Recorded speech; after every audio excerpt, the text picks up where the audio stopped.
America की भारत ने लगाई वाट, पाकिस्तान से प्यार अमेरिका को पड़ा भारी। भारत के एक्शन को देख भारत के घुटनों में आकर गिरा अमेरिका। एक के बाद एक भारत को दो रियायत। यूएसए वित्त सचिव ने कहा कि भारत रूस से खरीदे कच्चा तेल। जी हाँ दोस्तों, हिंदी में एक कहावत है कि कुत्ते की मौत जब आती है तो वह घर को दौड़ता है। और दोस्तों, वर्तमान में भारत के सामने अमेरिका की वही हालत हो गई है। और जो पाकिस्तान प्रेम अमेरिका ने पिछले कुछ दिनों में दिखाया था दोस्तों, वो प्रेम अब अमेरिका का ठंडा पड़ गया है। और भारत को अमेरिका ने कहा कि भारत जो भी ठीक लगे भारत करे, भारत को जिससे जितना कच्चा तेल खरीदना है खरीदे। जी हाँ दोस्तों, भारत के स्पष्ट रवैये के बाद अब अमेरिका ने कहा कि वह खुश है कि नई दिल्ली जितना चाहे उतना रूस से तेल खरीदना जारी रखे। दोस्तों, अमेरिका ने आगे कहा कि भारत चाहे तो G7 द्वारा लगाए गए प्राइस केप सिस्टम से ऊपर की कीमतों पर भी तेल खरीद सकता है। जी हाँ दोस्तों, हाल ही में यूएसए ट्रेजरी सचिव जेनेट येलेन ने शुक्रवार को यह बात कही। दोस्तों, पहले अमेरिका समेत यूरोपीय देश रूसी तेल पर प्राइस केप लगाने के लिए भारत पर दबाव बना रहे थे। दरअसल रूस के क्रूड ऑयल पर प्राइस केप लगने से मॉस्को को कच्चा तेल बेचने पर जो मुनाफा हो रहा उसमें कमी आएगी। लेकिन दोस्तों, यूएसए ट्रेजरी सचिव जेनेट येलन ने अमेरिका और भारत के आर्थिक संबंधों को मजबूत करने के लिए आयोजित एक सम्मेलन में न्यूज एजेंसी रॉयटर्स को दिए एक इंटरव्यू में कहा कि रूस के रेवेन्यू पर अंकुश लगाते हुए यह केप अभी भी वैश्विक तेल की कीमतों को कम करेगा। येलेन ने आगे कहा कि उनके मुताबिक रूस उतना तेल नहीं बेच पाएगा जितना अब यूरोपीय संघ द्वारा आयात बंद कर दिया गया है, वो भी बिना केप्ड कीमत या मौजूदा कीमतों से महत्वपूर्ण छूट का सहारा लिए हुए। लेकिन दोस्तों, भारत के लिए यह अच्छा सौदा है। इस बात को और विस्तार देते हुए येलेन ने कहा कि तेल की कीमतों में केप के अस्तित्व में आने से भारत, चीन और रूसी कच्चे तेल के अन्य प्रमुख खरीदारों को मॉस्को को भुगतान की जाने वाली कीमत को कम करने में मदद मिलेगी।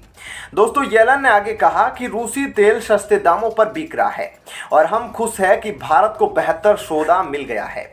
दोस्तों, येलेन ने रॉयटर्स को बताया कि भारत और निजी भारतीय तेल कंपनियां किसी भी कीमत पर तेल खरीद सकती है जब वे इन पश्चिमी सेवाओं का उपयोग नहीं करते हैं और अन्य सेवाएं नहीं ढूंढ लेते हैं। दरअसल दोस्तों, यह सब हुआ इसलिए क्योंकि भारत ने पश्चिमी देशों समेत अमेरिका को अपनी नीति साफ बता दी थी।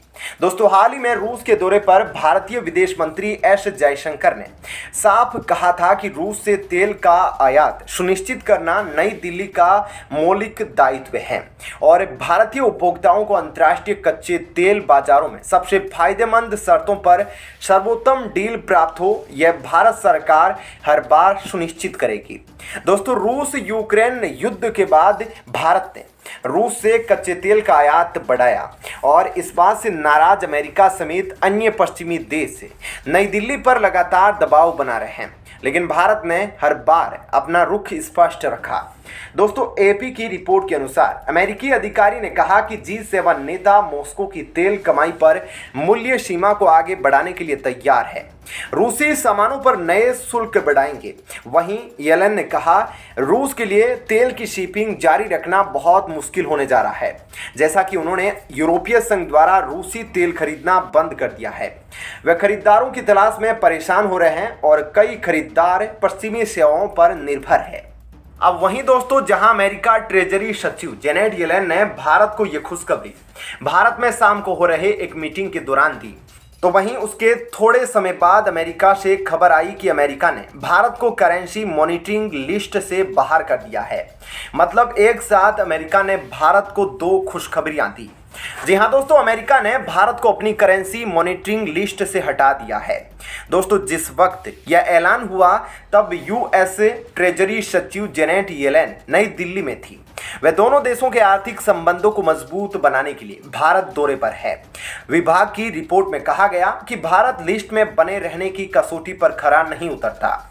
दोस्तों, यह मॉनिटरिंग लिस्ट निगरानी करती है कि क्या देश अंतर्राष्ट्रीय व्यापार में अनफेयर कॉम्पिटिटिव एडवांटेज हासिल करने या बैलेंस पेमेंट एडजस्टमेंट का फायदा उठाने के लिए अपनी करेंसी और अमेरिकी डॉलर के बीच एक्सचेंज रेट में हेराफेरी तो नहीं कर रहे हैं। दोस्तों यूएसए की रिपोर्ट में कहा गया कि इटली, मैक्सिको, थाईलैंड और वियतनाम को भी निगरानी सूची से हटा दिया गया है, जबकि चीन, Japan, Korea, Germany, Malaysia, Singapore और ताइवान इस पर बने हुए हैं। भारत ने 2 रिपोर्टिंग अवधियों में 3 मानदंडों में से एक को पूरा किया, जिससे यह हटने के योग्य हो गया, जैसा कि 4 अन्य देशों ने किया था। दोस्तों रिपोर्ट का विमोचन येलन की भारत यात्रा के दौरान व्यापार बंधनों को मजबूत करने के लिए किया गया था, क्योंकि चीन पर अधिक निर्भरता से समस्याओं का सामना करने के बाद अमेरिका वैश्विक आर्थिक और मैन्युफैक्चरिंग स्ट्रक्चरिंग चाहता है। येलन ने फ्रेंड शोरिंग की अवधारणा की बात की, यानी कि मित्र देशों में सप्लाई सीरीज लाना। उन्होंने कहा, ऐसी दुनिया में जहां सप्लाई सीरीज कमजोरियां भारी लागत लगा सकती है, हमारा मानना है कि भारत के साथ अपने व्यापार संबंधों को मजबूत करना जरूरी है। भारत हमारे भरोसेमंद व्यापारिक साझेदारों में से एक है। दोस्तों रिपोर्ट में खास तौर पर यह नहीं बताया गया कि भारत किन मानदंडों को पूरा करता है या नहीं करता है, लेकिन इसमें संबंधित क्षेत्रों में भारत के प्रदर्शन का जिक्र है। रिपोर्ट में कहा गया कि जून के अंत में भारत का विदेशी मुद्रा भंडार 526.5 अरब डॉलर था, जो सकल घरेलू उत्पाद का 16% है। भारत रिपोर्ट में शामिल अन्य देशों की तरह मानक पर्याप्तता बेंचमार्क के आधार पर पर्याप्त या पर्याप्त से अधिक विदेशी मुद्रा भंडार को बनाए रखना जारी रखता है। दोस्तों रिपोर्ट के अनुसार इसका अमेरिका के साथ 48 बिलियन डॉलर का ट्रेड सरप्लस भी था।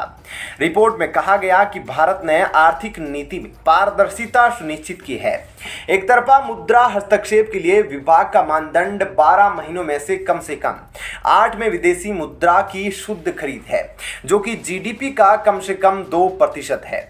लेकिन दोस्तों यह सब बात तो अखबारों ने मीडिया में बताने के लिए है कि हाँ भारत ने सच में बहुत अच्छा काम किया, लेकिन दोस्तों असली बात तो यह है कि भारत ने अमेरिका की ऐसी तैसी कर रखी है और पिछले कुछ महीनों से अमेरिका का पाकिस्तान प्रेम चल रहा था, वो भारत ने अमेरिका की खाल समेत उतार लिया है।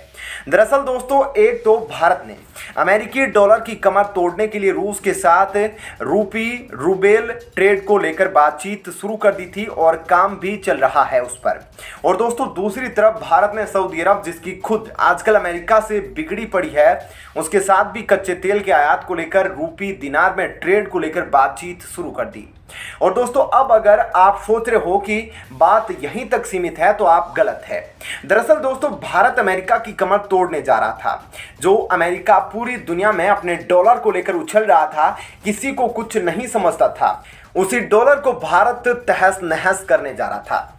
जी हाँ दोस्तों, भारत ब्रिक्स संगठन का सदस्य है, यह सब तो आप भी जानते हैं। लेकिन दोस्तों जिस तरह से हर दिन भारत का रुपया कमजोर हो रहा था और कच्चे तेल के दाम बढ़ रहे थे, उसको देखते हुए भारत और ब्रिक्स संगठन के सदस्य देशों ने मिलकर एक नई इंटरनेशनल करेंसी बनाने की सोची थी और अभी भी उस पर बातचीत जारी है। और दोस्तों सबसे बड़ी बात तो यह थी कि ब्रिक्स में खुद अब अमेरिका के 2 दुश्मन, जिनकी हाल ही में अमेरिका से बहुत ज़्यादा भिड़ी पड़ी है और जो 2 देश खुद एक दूसरे के कट्टर दुश्मन हैं, सऊदी अरब और ईरान भी ब्रिक्स संगठन में शामिल होना चाहते हैं और ब्रिक्स के द्वारा जो नई इंटरनेशनल करेंसी बनाने की बात चल रही है उसमें भागीदार होना चाहते हैं। और दोस्तों अगर ऐसा हो गया तो ये समझ लीजिए कि अमेरिका के सारे दुश्मन एक तरफ आ जाएंगे, जिसमें चीन, रूस, ईरान, सऊदी अरब आ जाएगा। इसलिए दोस्तों अमेरिका जानता था कि ये सारे देश मिलकर इंटरनेशनल मार्केट से डॉलर को ख़त्म कर देंगे। इसलिए भारत को एक ही दिन में अमेरिका ने 2 बड़ी खुशखबरियां दी है ताकि अमेरिका का डॉलर बचा रह सके। ऐसे में आपका इस खबर को लेकर क्या कहना है, कमेंट सेक्शन में ज़रूर बताइएगा। धन्यवाद।